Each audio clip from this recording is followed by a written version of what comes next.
নিশ্চয়ই তোমাদের কর্ম প্রচেষ্টা বিভিন্ন ধরনের, তোমাদের কর্ম পদ্ধতি বিভিন্ন রকমের। কেউ ভালো কাজ করে, কেউ মন্দ কাজ করে, কেউ সঠিক কাজ করে, কেউ বেঠিক কাজ করে। ঠিক না বেঠিক? জোরে বলেন। মুসলমান ভাইরা আমার, মহান আল্লাহ তাআলা তিনটি শপথ করে মানুষের কাজগুলো ভিন্ন ভাগে বিভক্ত বিষয়গুলো বুঝাইলেন। রাতের শপথ, দিনের শপথ, নরনারীর সৃষ্টিকর্তা আল্লাহ তাআলা শপথ করে বললেন, ইন্না সা'য়াকুম লাশাত্তা, নিশ্চয়ই তোমাদের কর্ম প্রচেষ্টা বিভিন্ন ধরনের, বিভিন্ন রকমের। এই বিভিন্ন রকমের যে মেহনত, চেষ্টা, কর্ম, এটা পরবর্তী আয়াতগুলোর মাঝে আল্লাহ তাআলা দুই ভাগে বিভক্ত করেছেন। কয় ভাগে? জোরে বলেন, কয় ভাগে? দুই ভাগে বিভক্ত করেছেন।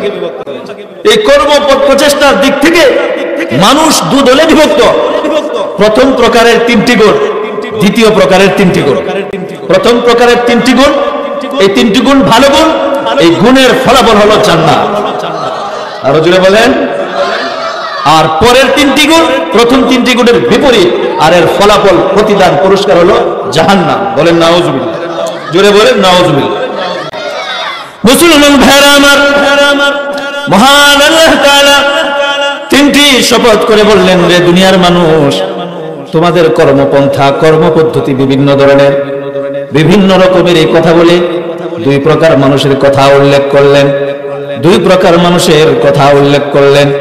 প্রথম প্রকার মানুষের তিনটি গুণ বর্ণনা করলেন।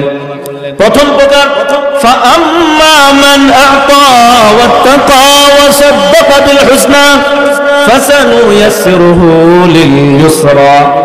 প্রথম প্রকার তিন গুণ বৈশিষ্ট্য লোক, তারা হলেন ফাআম্মা মান আ'তা, আর যারা আল্লাহর রাস্তায় ব্যয় করে, ওয়াত্তাকা, আল্লাহ তাআলাকে ভয় করে, ওয়াসাদ্দাকা বিল হুসনা, উত্তম বিষয়কে সত্যায়ন করে, তাদের ঠিকানা হবে, তাদের ফলাফল হবে ফাসানুয়াসসিরুহু লিল ইউসরা, সহজ কাজ তাদের জন্য আল্লাহ তাআলা সুগম করে দিবেন। এক কথায় জান্নাতের পথ তাদের জন্য সহজ করে দিবে। মুসলমান ভাইরা আমার, তিনটি গুণ আল্লাহ তাআলা জান্নাতে যাওয়ার জন্য আয়াতে উল্লেখ করলেন। দুই ধরনের মানুষ, এক ধরনের মানুষের মাঝে তিনটি গুণ থাকবে। এক নম্বর হবে আল্লাহর রাস্তায় দান করা, আ'তা হাক্কাল্লাহ, আল্লাহ তাআলার হক আদায় করা। নামাজ পড়া আল্লাহর হক, বলেন নামাজ পড়া আল্লাহর হক। হজ করা, রোজা রাখা আল্লাহর হক। আল্লাহর হক, হকুল্লাহ, হক দুই প্রকার, হুকুকুল্লাহ আল্লাহর পাওনা, হুকুকুল ইবাদ বান্দার পাওনা। জমিন নিছেন বান্দার পাওনা, টাকা নিছেন বান্দার পাওনা, কিছু আছে বান্দার পাওনা, কিছু আছে আল্লাহর হক। আল্লাহর হক যদি আপনি লঙ্ঘন করে, বান্দা যদি ক্ষমা না করে, বান্দা যদি পাওনা মাফ না করে, আল্লাহ তাআলা ক্ষমা করবেন না। এজন্য বান্দার হকের ব্যাপারে সতর্ক থাকতে হবে, সচেতন থাকতে হবে। মুসলমান ভাইরা আমার, এখানে আল্লাহ তাআলা বললেন আ'তা হাক্কাল্লাহ, আল্লাহর হকগুলো যথাযথভাবে আদায় করা, আল্লাহর রাস্তায় ব্যয় করা এক নম্বর গুণ জান্নাতি বান্দার। আ'তা ওয়াত্তাকা, দুই নম্বর গুণ হলো আল্লাহর ভয় হৃদয়ে স্থাপন করা। মুত্তাকি হওয়া, খোদা ভীতি অন্তরে স্থান দেওয়া। মুত্তাকি হওয়া, আল্লাহকে ভয় করা। ওয়াজ মাহফিলে কাকে ভয় করব? মসজিদে কাকে ভয় করব? গভীর রজনীতে অন্ধকারে কাকে ভয় করব? লোক চোখের আড়ালে কাকে ভয় করে ইবাদত করব? আল্লাহ তাআলাকে ভয় করব। ওয়াত্তাকা, যার হৃদয়ে আল্লাহর ভয় আছে তাকেই মুত্তাকি বলে। ওয়াত্তাকা, দুই নম্বর গুণ, যার ভিতরে খোদাভীতি আছে, আল্লাহর ভয় আছে। তিন নম্বর হলো ওয়াসাদ্দাকা বিল হুসনা, উত্তম বিষয়কে সত্যায়ন করে, উত্তম বিষয়কে সত্য মনে করে। তাফসীরের কিতাবের মধ্যে মুফাসসিরিন কেরাম লিখেছেন বিল হুসনা, বিল হুসনা মানে হলো বিলা ইলাহা ইল্লাল্লাহ, লা ইলাহা ইল্লাল্লাহ, লা ইলাহা, লা ইলাহা ইল্লাল্লাহ মুহাম্মাদুর রাসূলুল্লাহ। মুসলমান ভাইরা আমার, জান্নাতি বান্দার তিনটি গুণ, তিনটি গুণের মাঝে তিন নম্বর গুণ হলো ওয়াসাদ্দাকা বিল হুসনা, উত্তম বিষয়কে সত্যায়ন করে। উত্তম বিষয় কি? উত্তম বাক্য কি? লা ইলাহা ইল্লাল্লাহ, যেটাকে আমরা কালিমায়ে তাইয়্যিবা বলি।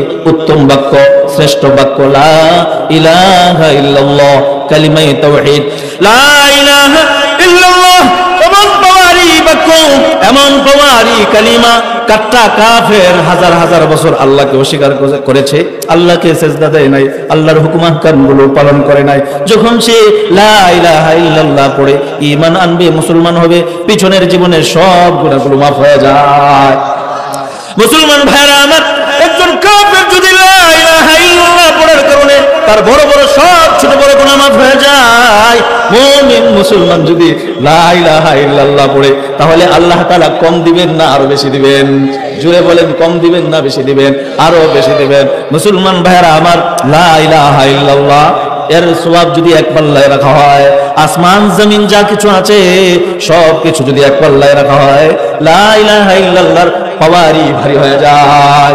শুধু তাই নয়, নবীজি বলেন লা ইলাহা ইল্লাল্লাহ যার জীবনের শেষ কালিমা হবে, দাখালাল জান্নাহ, সে ব্যক্তিটি জান্নাতে যাবে যাবে। সুবহানাল্লাহ। ও মুসলমান, আল্লাহর গোলাম, আল্লাহ তাআলা জান্নাতে যাওয়ার জন্য মুমিন মুসলমানদেরকে সহজ পদ্ধতি বাতলিয়ে দিয়েছেন।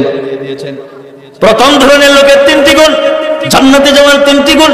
তিনটি গুণের মাঝে বললাম আল্লাহর রাস্তায় ব্যয় করা, আল্লাহকে ভয় করা, আল্লাহকে ভয় করা, উত্তম বাক্যকে সত্যায়ন করা। এসব করলে কি হবে? এর পুরস্কার প্রতিদান পরবর্তী আয়াতে রব্বুল আলামিন নিজেই বর্ণনা করে দিয়েছেন। সুবহানাল্লাহ। মুসলমান আল্লাহর গোলাম, মহান আল্লাহ তাআলা বলেন ফাসানুয়াসসিরুহু লিল ইউসরা। তিনটি গুণে যে গুণান্বিত হবে, তিনটি গুণ যে নিজের মাঝে আনতে পারবে, এমন বান্দার জন্য আল্লাহ বলেন ফাসানুয়াসসিরুহু, তার জন্য আমি সহজ করে দিব। ইউসরা সহজকে, শান্তিকে, সুখকে আমি আল্লাহ তার জন্য সহজ করে দেব। ইউসরুন মানে সহজ, সুখ শান্তি। মুফাসসিরিন কিরাম লেখেন সুখ শান্তি সহজ মানে কি? এক কথাই হলো সহজ সুখ শান্তি হলো জান্নাত। সুবহানাল্লাহ। এর মানে হলো যে বান্দা আল্লাহর রাস্তায় ব্যয় করবে, আল্লাহকে ভয় করবে, উত্তম বাক্যকে